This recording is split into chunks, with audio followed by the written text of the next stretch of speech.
भारत की आरक्षण नीति एक ऐसा विषय है जिस पर हमेशा बहस चलती रहती है और सुप्रीम कोर्ट इस पर अक्सर अपनी राय देकर चीज़ों को और साफ करता है।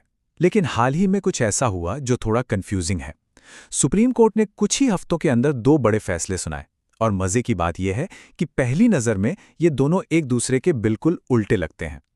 तो चलिए इस पहेली को सुलझाते हैं और समझते हैं कि इन फैसलों के पीछे का असली तर्क क्या है।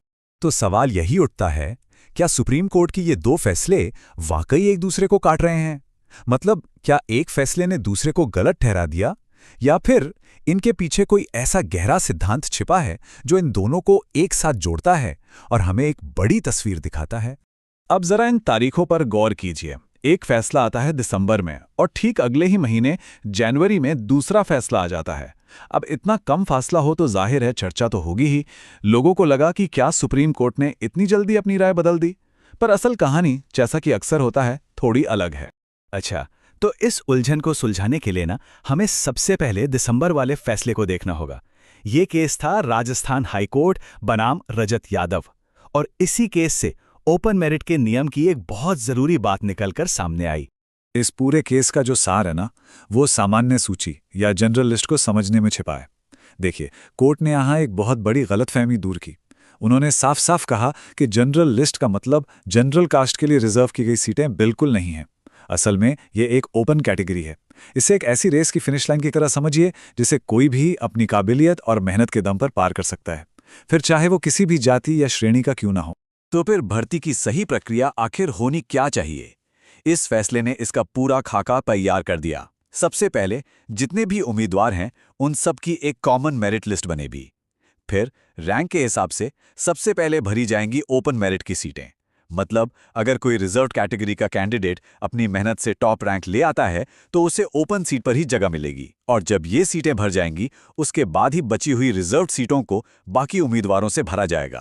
चलिए अब आते हैं इस पहेली के दूसरे हिस्से पर। यह केस है यूनियन ऑफ इंडिया बनाम जी किरण का, जो जनवरी में आया। यहां पर जो सिचुएशन है वो थोड़ी अलग है। इस केस में जो कैंडिडेट है उसने आरक्षण के तहत मिलने वाली कुछ रियायतों का इस्तेमाल किया था। इस केस के फैक्ट्स बहुत दिलचस्प हैं। सुनिए, इंडियन फॉरेस्ट सर्विस का एग्जाम था। एक कैंडिडेट थे रिजर्व्ड कैटेगरी के जिनकी रैंक आई 19वीं, और एक दूसरे कैंडिडेट थे जनरल कैटेगरी के जिनकी रैंक थी 37वीं। अब बद था सिर्फ एक, और वो भी जनरल कैटेगरी के लिए। तो नौकरी किससे मिली होगी? आप सोचेंगे 19वीं रैंक वाले को, है ना? नहीं, नौकरी मिली 37वीं रैंक वाले को। अब सवाल यह है कि भाई ऐसा हुआ क्यों? और बस यहीं पर है वो ट्विस्ट जिसने सब कुछ पलट दिया। जो 19वीं रैंक लाने वाले कैंडिडेट थे उन्होंने एग्जाम के हर एक स्टेज पर, मतलब प्रीलिम्स में, मेंस में और यहां तक कि इंटरव्यू में भी आरक्षण के तहत मिलने वाली रियायतों का फायदा उठाया था, जैसे कि कम कट ऑफ मार्क्स। बस इसी एक चीज ने पूरा का पूरा खेल बदल दिया। तो अब हमारे सामने दोनों केस एकदम साफ हैं। एक तरफ एक रिजर्व्ड कैंडिडेट ओपन सीट ले सकता है और दूसरी तरफ नहीं ले सकता। पहली नजर में तो एकदम उल्टा लगता है ना? पर अब हम देखेंगे कि कैसे ये दोनों फैसले दरअसल एक ही तराजू पर टिके हैं और असल में एक ही कहानी कह रहे हैं।